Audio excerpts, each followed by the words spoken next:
J'ai toujours rêvé d'être là. Je crois que depuis ma plus tendre enfance, c'est ce qui m'attire le plus. Des grands espaces, personne autour, une autonomie totale. Et c'est ce que je suis venu chercher.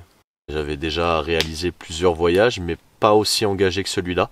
On n'est qu'au début, mais on sent que ça va être une véritable aventure où il va falloir sortir de sa zone de confort. C'est quelque chose de totalement nouveau pour moi. Il y a des moments très forts et des moments un peu plus compliqués.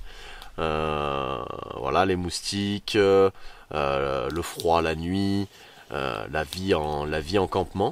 La nature est très sauvage. On se retrouve dans des endroits complètement isolés, au beau milieu de nulle part. Tout est très très grand, que ce soit les lacs, les montagnes, les arbres. C'est immense. On a l'impression d'être tout petit au milieu de tout ça. Du coup, ça replace un peu le côté humilité. On se sent humble, on se sent petit. Ça replace un peu la force de la nature par rapport à l'être humain. Mon petit Cédric, il est comme un poisson dans l'eau. Donc, fan de rivière, de pêche et de nature. On sent qu'il est carrément dans son élément. Aux petits soins pour le campement, toujours un œil bienveillant sur notre matériel, sur ce qui peut se passer autour, comment trouver le bon fonctionnement pour installer la tente, le bon campement, il gère le feu. Donc c'est un peu l'homme à tout faire de l'équipe. On se réveille depuis quelques jours dans un environnement extraordinaire. Le matin, on ouvre les tentes et on est face à des lacs incroyables. J'ai pêché un tank hier, c'était génial. Une bagarre de folie qui a été prise en vidéo. On a taillé les filets, hier on l'a mangé, il nous en reste encore pour ce matin.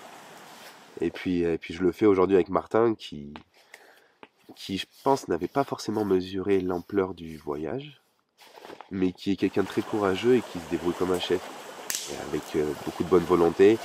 Je sais que c'est pas facile de se retrouver dans un environnement comme celui-ci, au milieu de la forêt, au milieu de rien, pas de connexion internet, pas de musique, pas de, pas de confort, pas de canapé, pas de télé, enfin il y a rien.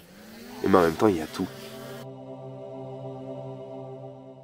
Avec Martin, nous avons décidé de partir cet été 2022 sur les traces des deux grands rushs emblématiques du Grand Nord. Un parcours de 3000 km, avec 1200 km de navigation sur 4 rivières différentes qui doivent nous conduire de Whitehorse dans le Yukon à Anchorage en Alaska en 6 semaines. Sur la route, nous prévoyons de nous arrêter à Dawson City, la ville caractéristique de la ruée vers l'or qui vit sa population passée en 1897 de 500 à 30 000 habitants. Nous suivrons également la remontée des saumons pacifiques. Ces poissons capables de reconnaître la rivière où ils sont nés parmi des centaines d'autres remontent le courant pour accomplir le cycle de leur vie. Après 3 à 5 années passées dans l'océan, ils viennent donner naissance à leur descendance pour ensuite s'éteindre le long des berges où ils ont vu le jour et défier les éléments pour rejoindre l'océan.